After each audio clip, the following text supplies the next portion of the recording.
we're warning people about very serious things that are happening in the world. We have the Anglo-American establishment based in England and the United States that has enslaved our people.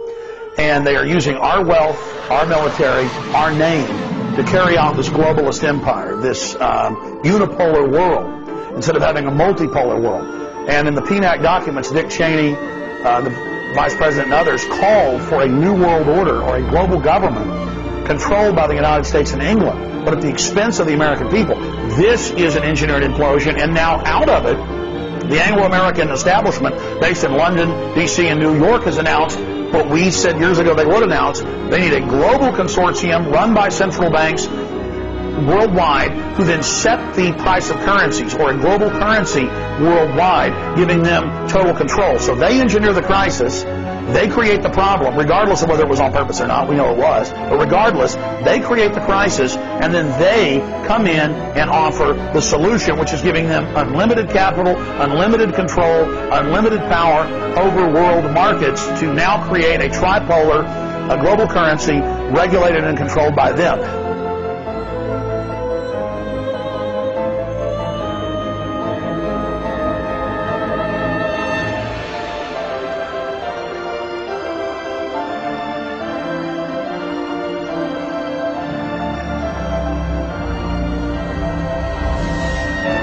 There is a global meltdown coming. It is a global depression. And one world currency and one world financial system is the end game.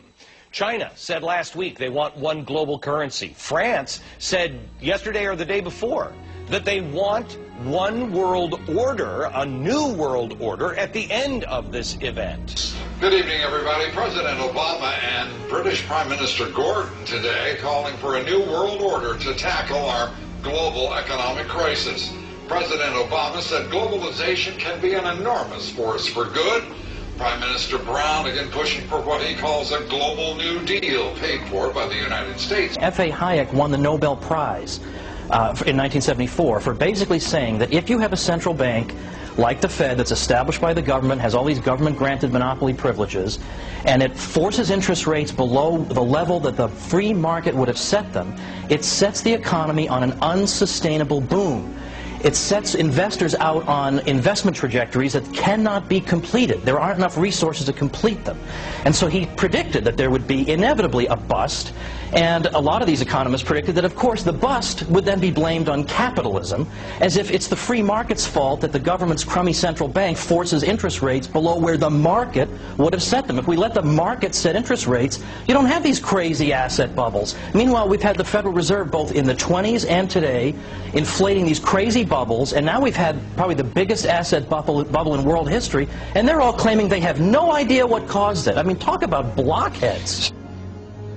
Prashant, I expect to see social unrest, civil unrest in the United States a couple of years from now. Yes, it's changing the entire situation in the United States. The United States is the largest debtor nation in the history of the world. There is a dramatic sea change taking place. The world's center is moving from the west to the east, to Asia, and many people have not figured this out yet, especially people in the United States. No, you're going to see a lot of turmoil in the United States in the next 3, 4, 5 years. Putting food on the table is going to be more important than putting gifts under the Christmas tree.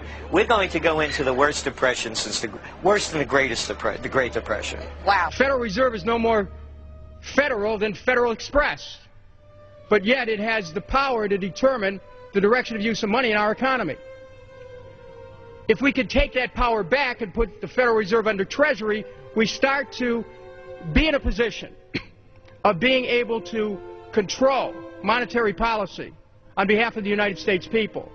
Here's where we were in September last year. But then the Treasury decided we need to start printing more money. This hockey stick should take your breath away. This is devaluing our money. We have pumped all of this money in and devalued our money. How is it not going to be worthless? This has never, ever been done by anybody ever before. Who owns the Federal Reserve? It's secret, and we can't find out what's happening. But the Congress created it, and it's authorized in the Constitution. The government borrows money from a private corporation using the name federal that prints United States on it, and then it pays back to the Fed, which is owned by private banks. We don't know who all those private banks are. The money that the government is paying back to the private bankers is the money that comes from you and me. I think it begins with our own central bank, the Federal Reserve, which 4 years ago created excess liquidity, created excess money. That created global excess liquidity, started a commodities boom, and really destructively spilled over into the housing market, where everyone figured, why not let lending standards come down? Because after all, housing prices always go up, don't they? So that started it. This is America. How many of you people want to pay for your neighbor's mortgage that has an extra bathroom and can't pay their bills? Raise their hand. How about we all? President Obama, are you listening? The year is 2014. Many Americans are feeling disenfranchised. People are isolated from their political leaders. They've been betrayed over and over and over again. Internet connects like-minded people, and the Bubba effect, a rise in individual militias. And give me the, real quick, how much are taxes in our scenario of 2014 to pay for all the stuff that we're doing? How much are taxes? We tried to pay for all of the spending we've done, and just the last 18 months with higher tax rates, the Heritage Foundation and other groups have estimated the tax rates at the top would have to go to 80, 90, perhaps even 95%, which means that 95% of everything you make would have to go to the government just to pay for what we've already spent money on. Gerald, what happens to the people when you start taxing? Like tax revolts. Yeah, tax. We all heard it on CNBC yesterday. But you're not talking about a tea party. No. This is going to be violent. People can't afford it anymore. Okay. Look, the cities are going to look like Dodge City. They're going to be uncontrollable. You're going to have gangs in control, motorcycle marauders. You're not going to have enough police or federales, just like Mexico, to control the situation. Should I sell or hold out for a market increase? Peter? Well, you know, it's going to be difficult. You know, unfortunately, what the government is doing, they're in the process of turning this recession into a depression.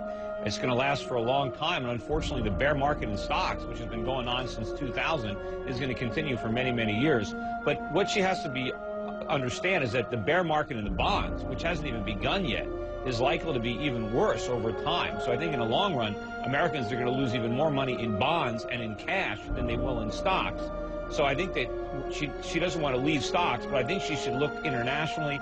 There's a lot more bargains outside the United States and inside the United States. Valuations are much better, and their governments are not undermining their economies to the extent that our government is undermining ours. And I think she should also look at commodities and precious metals, particularly gold and silver.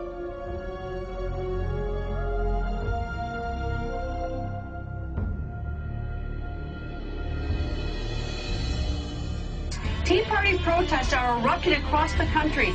Angry taxpayers, or at least some of them, are taking to the streets in the spirit of the Boston Tea Party. People are protesting President Obama's massive $787 billion stimulus bill, his $3.55 trillion budget, and the federal government that has been ballooning by the day since the president took office.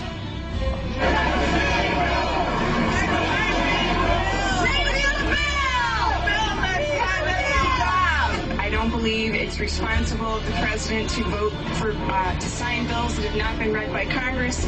I believe it's totally misrepresenting what this country stands for, and I'm not going to stand for it. So I'm out here with everybody else.